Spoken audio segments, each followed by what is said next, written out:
The story follows a woman who is left heartbroken by her partner, James, who disappears suddenly, leaving her stranded in another state. 20 years later, he unexpectedly returns with cryptic messages and clues that suggest his disappearance was part of a larger, dangerous secret involving a criminal empire led by Markus Parnell. James had stolen sensitive information, and now both he and the woman are being hunted by dangerous people tied to Markus.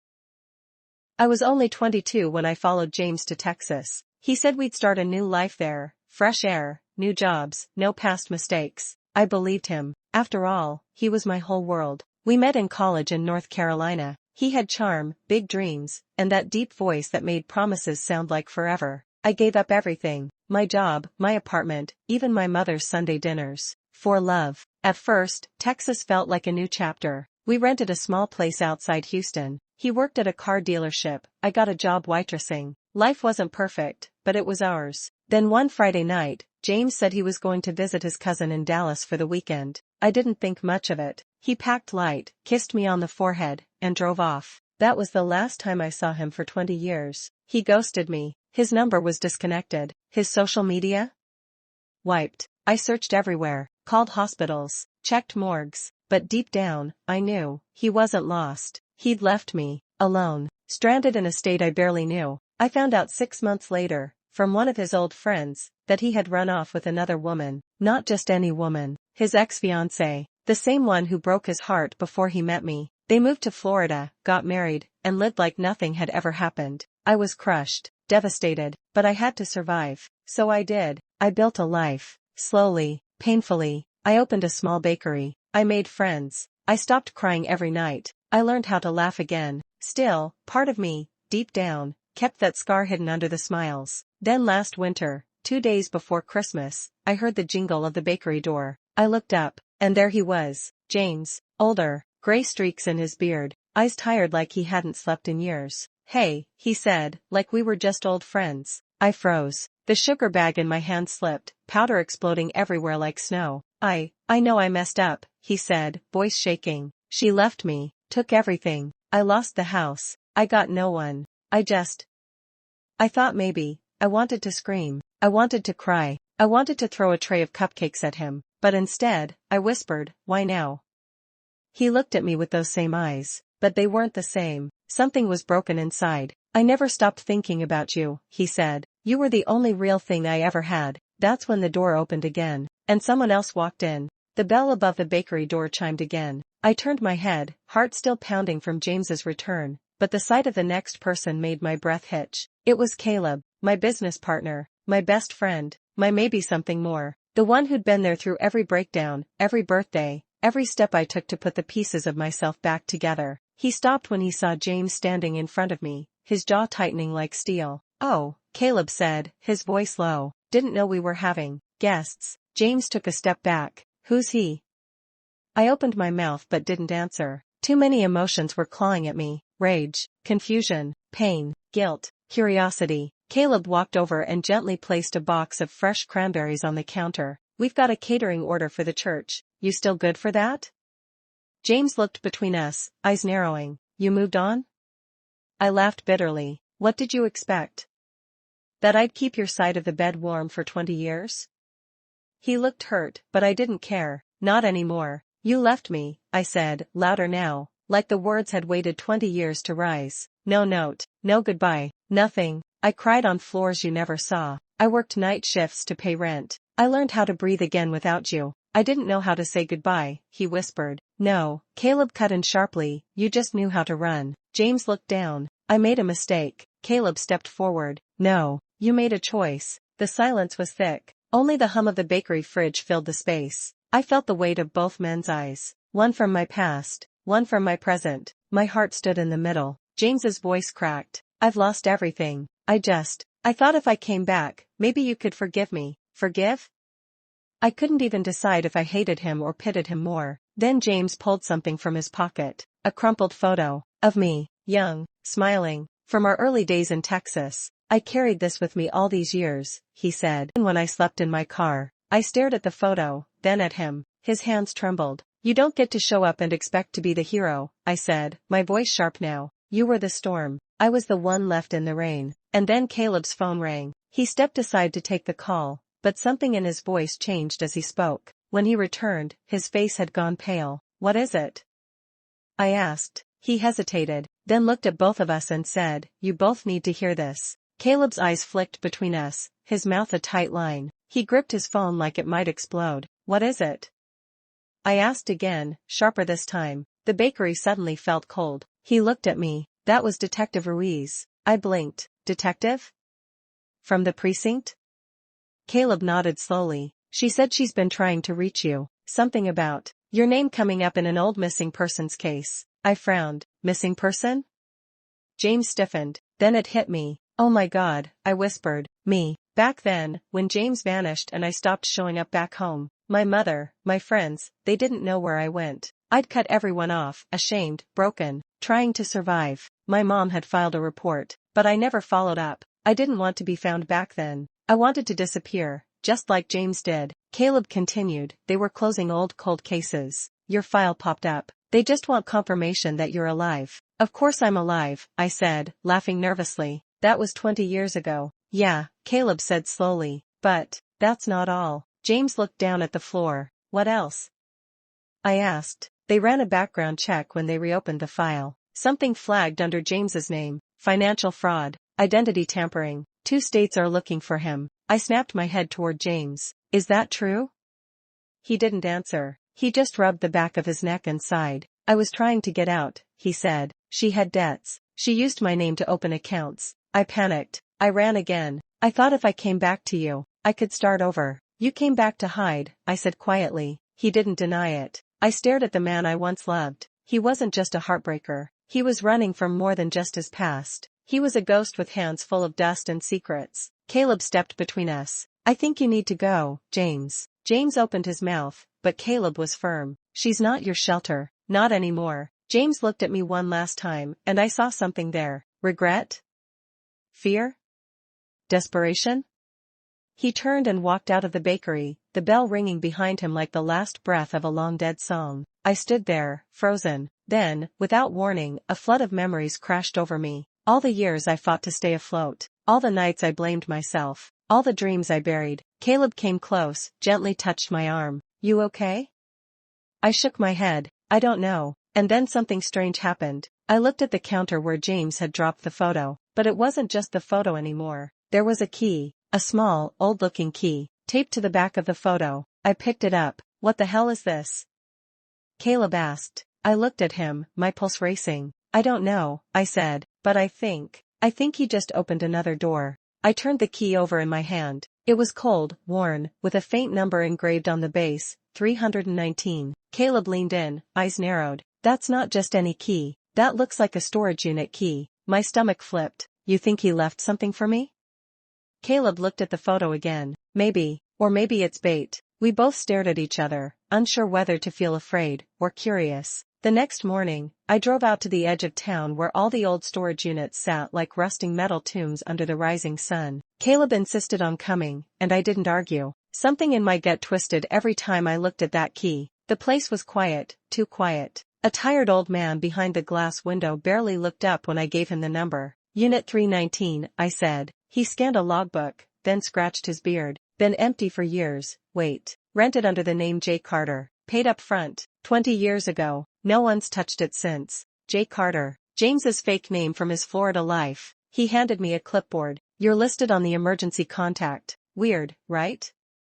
I signed the form with shaky hands, heart pounding. Caleb and I walked down the long row of doors. My palms were sweating by the time we reached 319. I slid the key into the lock. It clicked with a soft snap, like it had been waiting all this time. I pulled the door open. Dust and darkness. We stepped inside. A single box sat in the center, surrounded by silence. I knelt and opened it. Inside were 3 things. 1. A stack of letters, all addressed to me, but never sent. A USB drive. A velvet pouch holding something solid. I pulled out the letters first, my hands trembling. The first one was dated just weeks after he left me. The handwriting was messy, torn, raw. "I didn't have the courage to tell you why I left. It wasn't just her. There were people after me. Dangerous people. And if I stayed, they would have come for you too. I thought leaving you was the only way to save you." I felt the ground shift under me. Lies? Truth? Both? Caleb read over my shoulder, face hardening. You believe this? I don't know, I whispered. Not anymore. Then I opened the velvet pouch. Inside was a gold necklace. The one he bought me for our first Christmas together. I thought it was long gone, pawned, lost, forgotten, but he kept it. I looked at the USB drive. Let's see what's on it, Caleb said. Back at the bakery, we plugged it into my laptop. A single file appeared. A video. James's face filled the screen. He looked scared. More than scared. Haunted. If you're watching this, something's happened to me, he said. There are things you don't know, and I couldn't tell you before, but now I have to. The truth starts with a name. Markus Parnell. Find him. He's the reason I disappeared. The video cut off. Just like that. Caleb and I stared at the screen, speechless. Who the hell is Markus Parnell? I asked. Caleb's jaw clenched. I know that name. I turned to him. He looked at me with a mixture of dread and disbelief. He used to be my boss. I blinked. Wait, what? Caleb nodded slowly, dragging a hand through his hair. Markus Parnell. I worked for him years ago, before I met you. He ran some shady investment firm out of Dallas. Slick talker. The kind of guy who made millions while everyone else lost everything. Real smooth criminal. I swallowed hard. So what does he have to do with James? Caleb exhaled. If James got involved with Markus, then we're not just talking about heartbreak or running from debt. We're talking blackmail, stolen money, maybe worse. I stared at the paused frame of James on the laptop screen, frozen in time, eyes wide, like he was watching shadows crawl up behind the camera. This is insane, I muttered. All I wanted was to love someone, to start a life. Now I'm sitting in my bakery watching a man who left me 20 years ago confess about some criminal overlord. Caleb gave a small, humorless chuckle. Welcome to real life. It's messier than fiction. I turned back to the USB. If Markus Parnell's real, and dangerous, then what do we do? Caleb's eyes hardened. We find him. I shook my head. Are you crazy? He could be dangerous. If James was running from him, what makes you think we can handle this?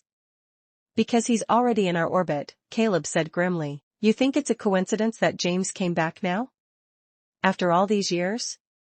He wasn't just looking for comfort. He was trying to pass the torch. Whether we want it or not, we're in this now. I stared at the screen, at the man who broke me, who may have also tried to protect me in a twisted way. Then a soft ding broke the silence. A new email, from an address I didn't recognize. Subject line, you opened the box. That was your first mistake. I felt my blood turn to ice. Caleb leaned in, reading over my shoulder. The message was short. No greeting, no name. If you care about what's left of him, meet me at the old train depot. Midnight. Come alone. Caleb clenched his fists. They're watching us. I looked around the bakery, suddenly aware of every window, every shadow, every eye that might have been on us. What if it's a trap?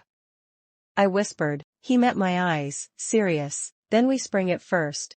Midnight came faster than I expected. The old train depot on the edge of town looked like a forgotten skeleton, rusted beams, shattered windows, graffiti clinging to the bricks like battle scars. It hadn't seen a train in decades, just ghosts. I wore black. Caleb argued hard about coming with me, but we both knew what the email said, come alone. He parked a block away, hidden in the shadows with his phone ready and eyes locked on every movement. I had a mic tucked in my coat, a tiny wire running to Caleb's headset. My heart was a drumline in my chest. I stepped through the broken gate. The night was silent, too silent. No wind, no crickets, just the crunch of my boots on gravel. Then I heard it, a slow clap. I turned toward the echo and saw him, tall, late 50s, impeccably dressed in a long gray coat, silver hair slicked back, eyes cold like winter steel. Impressive, he said. Most people wouldn't show. Are you Markus Parnell?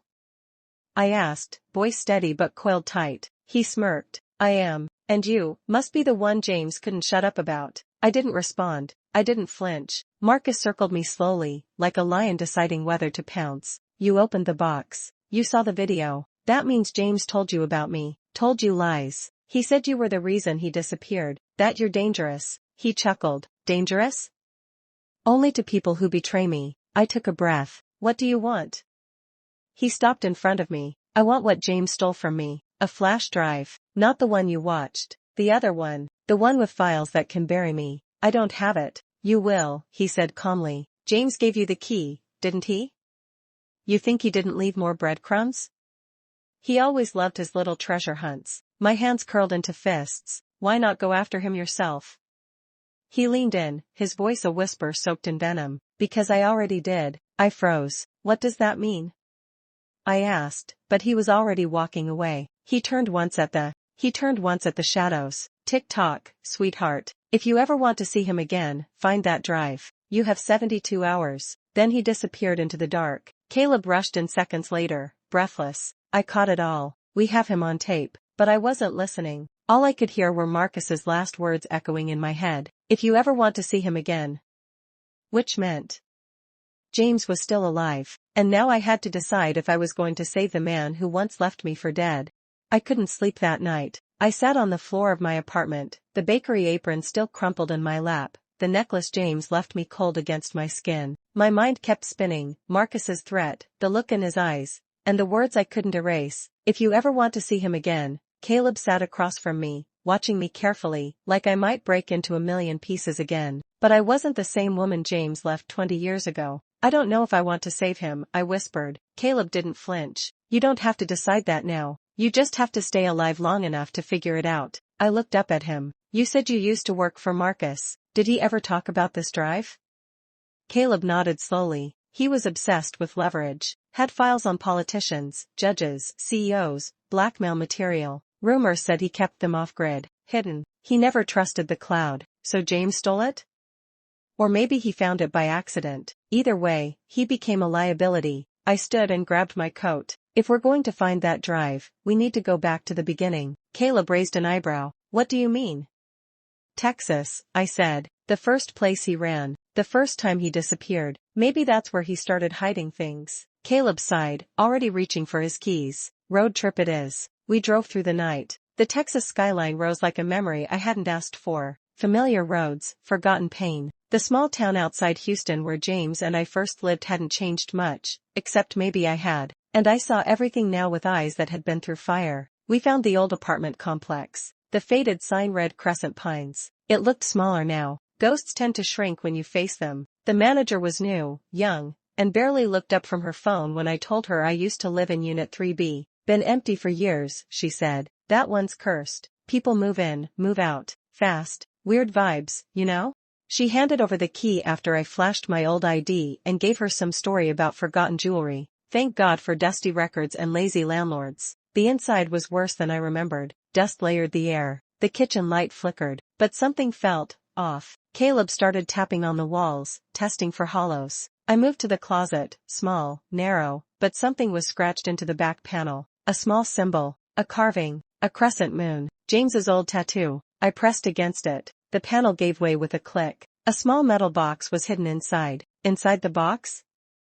Another flash drive. A note paperclip to it read, if you're reading this, then you're not safe anymore. The truth is bigger than me, bigger than us. Don't trust anyone, not even the ones you think are clean. There's blood on both sides. And the worst is still coming. Suddenly, the sound of tires screeching cut through the air outside. Caleb peeked through the blinds. We've got company. A black SUV, windows tinted, no license plate. My heart stopped. We weren't alone. The black SUV parked across the street, its engine rumbling like a predator waiting to strike. The tinted windows offered no hint of who was inside, but I knew, deep down, I wasn't just dealing with Markus anymore. Caleb moved quickly, pulling the curtains shut. We need to get out of here. Now. I grabbed the flash drive, feeling the weight of its secrecy in my hands. But we just found it. This is the key. We can't run yet. Not until we know what's on this. He didn't hesitate. If they know we're here, there's no telling what they'll do to keep us quiet. I shook my head, stubborn. I can't just walk away. Not now. He cursed under his breath, looking out the window once more. The SUV remained, the engine idling. Then, to my surprise, Caleb grabbed my arm, pulling me away from the window. They're getting out. My pulse quickened. I stood frozen, trying to think, but my thoughts were clouded. We had the drive, but we had no idea what it contained. No idea who was out there, or how much danger we were in. Do you trust me?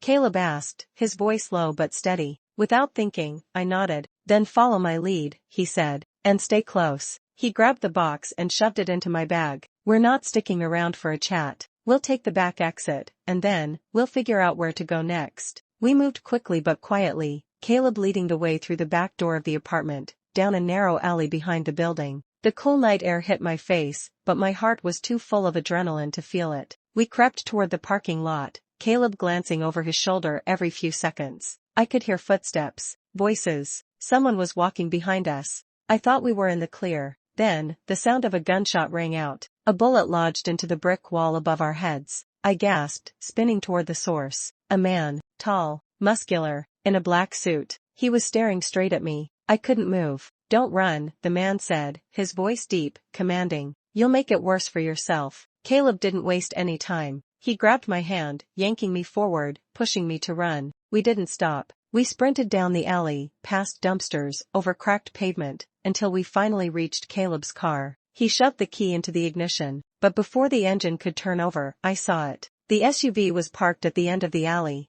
Another man was getting out, this one shorter, but with the same menacing energy. There was no mistaking it now. They were here for the drive. "We need to go," Caleb said urgently. "Now."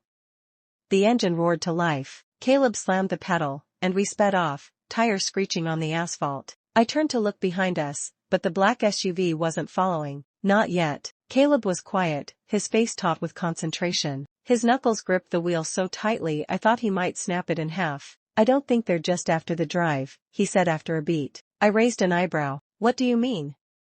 "The drive's just the beginning," Caleb muttered. "There's more. James, he didn't just steal information. He took down an empire. And whoever's after him, whoever's after us, they won't stop until they get it all back." My stomach twisted. "So what now? What do we do?"